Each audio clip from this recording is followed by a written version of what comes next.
Halo adik-adik AKK, Bismillahirrahmanirrahim. Aku bakalan nyoba nerangin tentang House of Quality atau HOQ. Nah, sebelum kita praktik ke tahapan-tahapan membuat House of Quality-nya, kita harus tahu dulu sebenarnya House of Quality ini untuk apa sih? Nah, jadi berawal dari quality function deployment. Jadi misal nih ya, kita sebagai manajer rumah sakit. Nah, kita tuh pingin meningkatkan pelayanan ke pasien. Tapi kita kan bingung tuh, pelayanan apa sih sebenarnya masih kurang yang perlu kita tingkatin, dan seperti apa yang diinginkan sama pasien atau pelanggan. Nah, salah satu alat yang bisa digunakan itu yaitu HOQ ini. Jadi HOQ ini matriks yang mempermudah, dia ini bisa mempertemukan informasi ini dari keinginan konsumen dan dijadikan kayak respon teknik gitu. Jadi dijadikan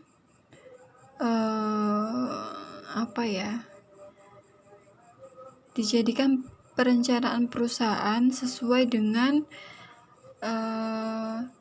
kebutuhan dari pasien atau pelanggan. Nah, jadi ada beberapa komponen nih di House of Quality. Nah, namanya aja house, berarti rumah. Bentuknya seperti rumah. Nah, yang pertama, di sebelah sini, di kiri ini, ada customer need dan benefit atau manfaat yang diterima oleh customer-nya. Jadi customer need ini biasanya kita dapat dari melakukan survei. Pasti kalian udah tahu ya, kayak penilaian kepuasan pelanggan gitu-gitu kan harus pakai survei. Nah, dari penilaian kepuasan sama harapan pelanggan itu nanti didapatkan customer need-nya. Nah, kemudian di sebelah sini ada Nah, setelah kita tahu customer need-nya, kita mau bikin planning matrix-nya. Perencanaannya nanti seperti apa. Nah, setelah jadi tuh planning matrix-nya, kayak gini nih. Terus habis itu kita bikin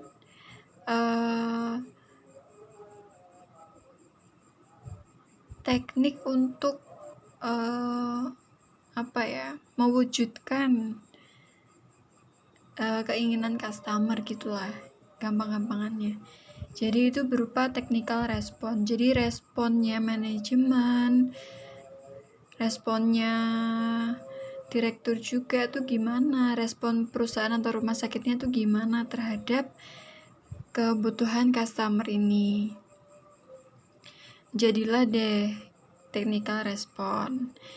Nah, habis itu setelah berdiskusi nih, ternyata pelaksanaannya kayak gini, ternyata masih kurang ini loh, misal masih ternyata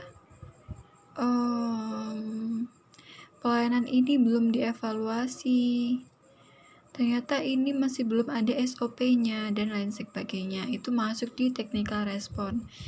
Nah, kemudian untuk menyatukan antara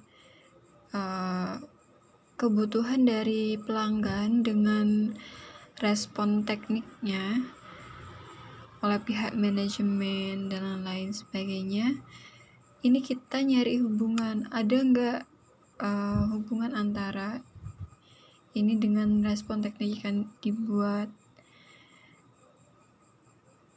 Nah, selain itu juga nyari tuh korelasi antara setiap teknik respon yang nanti dibuat gitu. Terus di sini juga ada matrik tekniknya. Jadi prioritas teknik-teknik mana sih yang perlu didahuluin gitu.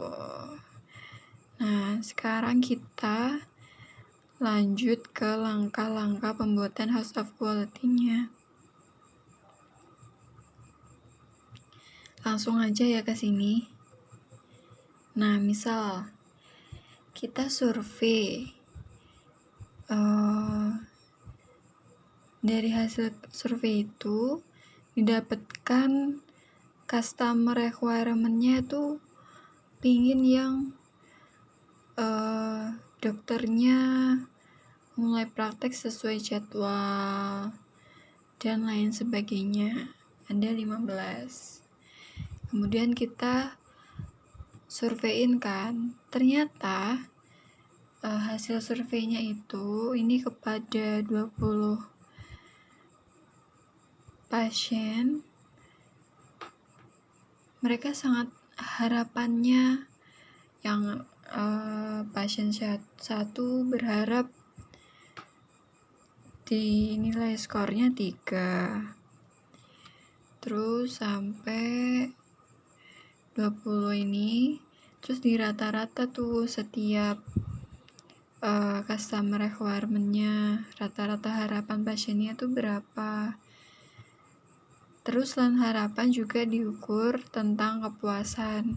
Jadi kepuasan pasien terhadap mulainya atau jadwal prakteknya itu sesuai dengan jadwal apa enggak. Itu nilai terus sama di rata-rata juga. Nah, kemudian rata-rata dari harapan dan kepuasan itu dilihat kesenjangannya tuh berapa atau gapnya tuh berapa untuk menentukan kebutuhan customer atau customer need. Jadi ketika misal nih yang nomor 1 ya, dokter memulai praktek dokter sesuai dengan jadwal yang telah ditentukan. Nah, harapannya ini rata-rata skornya 3,35. Sedangkan kepuasannya cuma 3 nih. Berarti kan harapan lebih besar daripada kepuasan. Nah, kesenjangannya itu ada minus 0,35. Jadi dapat disimpulkan bahwa yang customer requirement nomor 1 ini merupakan kebutuhan dari customer atau pasien. Kalau misal kayak gini ya, yang nomor 6 ini, dia harapannya udah lebih ini benar. Nih misal dokter mengobati hak dan pendapat pasien. Harapannya cuma 3,4. Kepuasannya melebihi dari harapan. Artinya itu sudah menjadi bukan kebutuhan dari customer yang perlu ditingkatkan oleh perusahaan. Udah ya, ini udah ketemu customer need-nya, ada nomor 1, 2, terus nomor 6 dan lain sebagainya.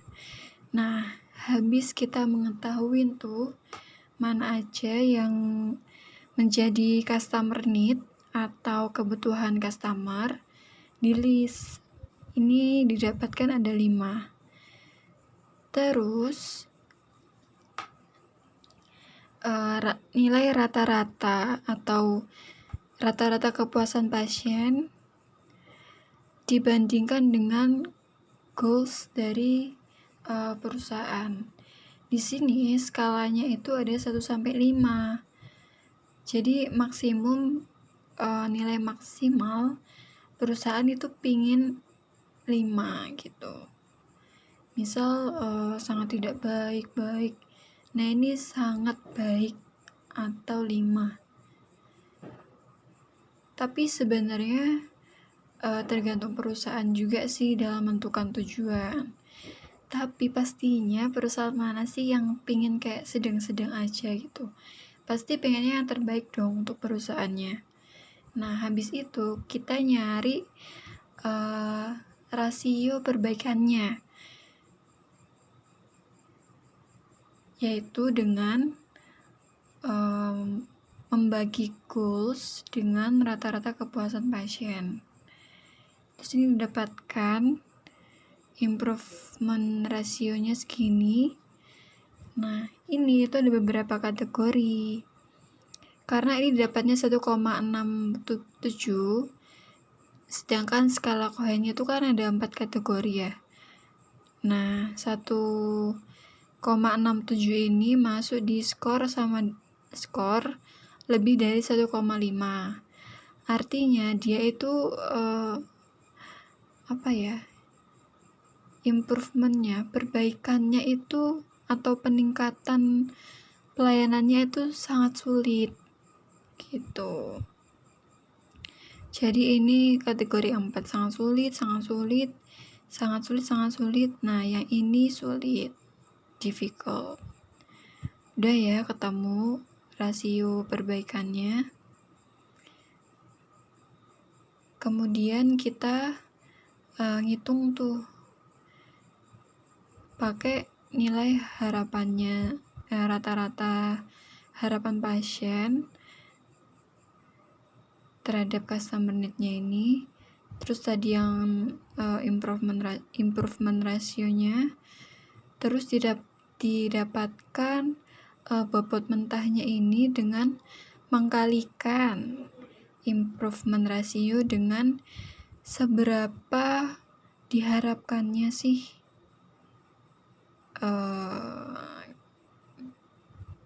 customer requirement ini gitu.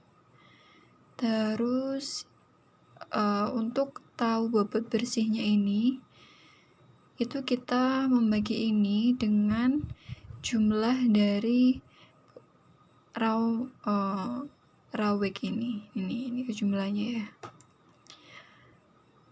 Terus ini tuh kan, ini per ini. Mendapatkan ini terus dikali 100% untuk tahu persentasenya. Nah, setelah itu kan tadi udah diketahuin ya apa aja sih yang dibutuhkan oleh customer. Terus pihak manajemen rumah sakit, mungkin dokter-dokter dan lain juga dilibatkan. Tapi biasanya tim mutu rumah sakit sih. Nah, mereka tuh menilai kenyataannya saat ini tuh bagaimana. Misal ini customer need-nya dokter mudah dihubungi melalui telepon. Nah, kenyataannya kebijakan dan standar prosedur operasional komunikasi dengan pasien instalasi rawat jalan itu nggak ada. Terus SDM, sumber daya manusia dokternya itu tidak tersedia dan lain sebagainya. Nah, respon teknisnya itu setelah didiskusikan didapatkan nih pembuatan, kan karena ini nggak ada kebijakan tuh, akhirnya mereka membuat teknik kayaknya butuh pembuatan website konsultasi dokter dengan pasien, terus membuat SOP websitenya dokter pasien. Ini respon teknisnya. Nah, setelah itu kan ada beberapa nih, ya kan, ada beberapa respon teknis, dan itu ada beberapa yang kembar. Misal kayak ini, evaluasi SOP atau SPO, ini evaluasi kan sama.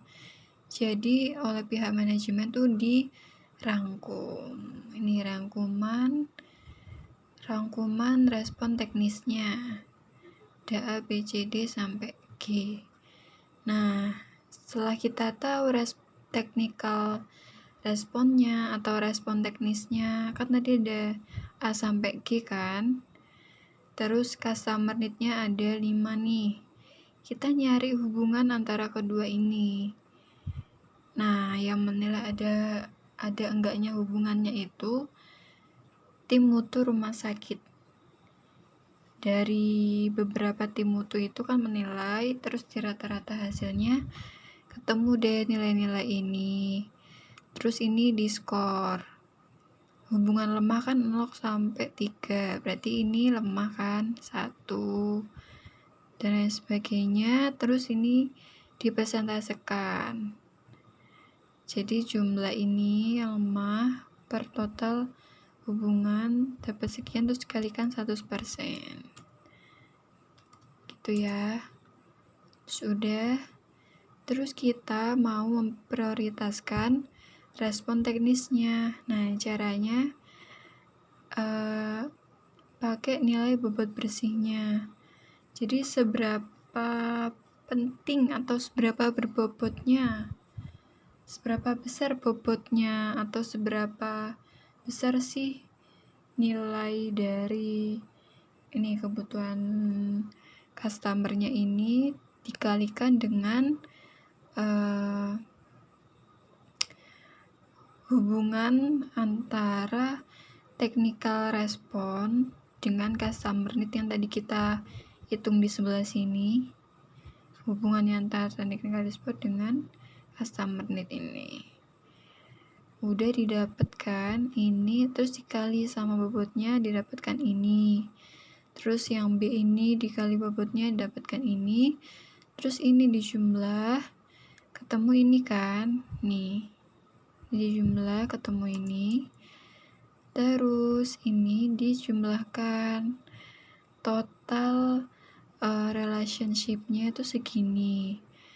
Nah, untuk nyari presentasi atau presentase berarti kan ini per totalnya ini kan sama dengan, terus ini didapetin 14,98%, 13,93%, terus ini 16,34%. Nah, dari nilai-nilai ini setelah dipresentasi, ini kan presentasinya paling besar. Nah, berarti ini menjadi prioritas respon teknik yang pertama. Terus ini paling kecil kan, 11,65 ini. Berarti ini yang ibaratnya kayak prioritas terakhir gitu. Nah, setelah itu kita masukin aja ke House of Quality. Nah, sebelumnya ini kan kalian pasti bertanya-tanya, ini buat apa sih atapnya ini kayak piramid ini. Jadi ini tuh fungsinya untuk mengetahui hubungan antar respon teknisnya. Ini kan respon teknis semua ya. Misal ini mengoptimalkan SMS gateway dan WiFi ini dan penerapan sistem reward. Nah, menurut pihak perusahaan atau rumah sakit, ini juga mereka tuh kayak menilai gitu, terus di rata-rata, oh ternyata rata-ratanya itu hubungannya sangat kuat nih antara respon ini sama respon ini. Jadi kalau misalnya ada sistem reward, pasti kan kayak dokter-dokternya tuh lebih semangat gitu kan, kayak pegawainya lebih semangat. Terus ini misal melakukan reschedule jam buka dokter penyakit dalam dengan sistem reward. Ya pasti siapa sih dokter yang misal kalau misalnya kamu dalam 1 bulan ini sesuai jadwal terus datangnya buka pelayanannya, dia bakal dapat reward, pasti kan lebih semangat gitu. Makanya ini hubungannya sangat kuat. Nah, kalau yang nggak ada hubungan ini, bisa aja mereka tuh nggak ada hubungan gitu. Itu menurut dari pihak rumah sakitnya ya. Nah, dari yang tadi udah dihitung-hitung, disatukan menjadi House of Quality atau rumah mutu. Ini yang tadi technical responnya di sebelah sini. Terus ini customer need-nya ada 5 di sebelah sini. Terus ini yang tadi hubungan, ini ya, hubungan antara technical respon atau respon teknik dengan customer need-nya ada segini.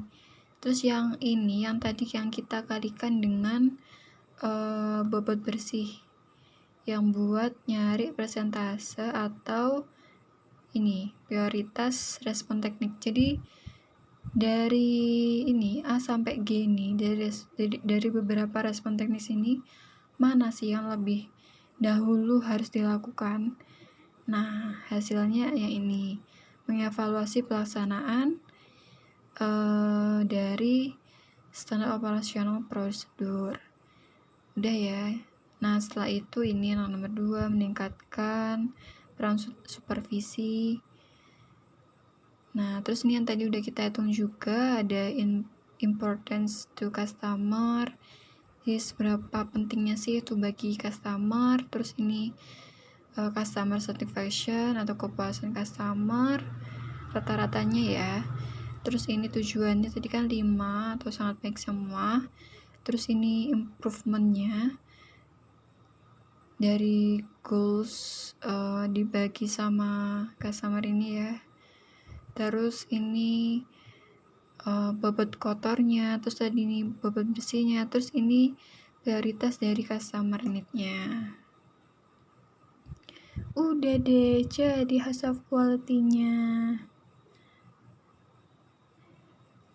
Semangat ya adik-adik. Semoga video ini bermanfaat. Assalamualaikum warahmatullahi wabarakatuh. Salam dari aku, Putri.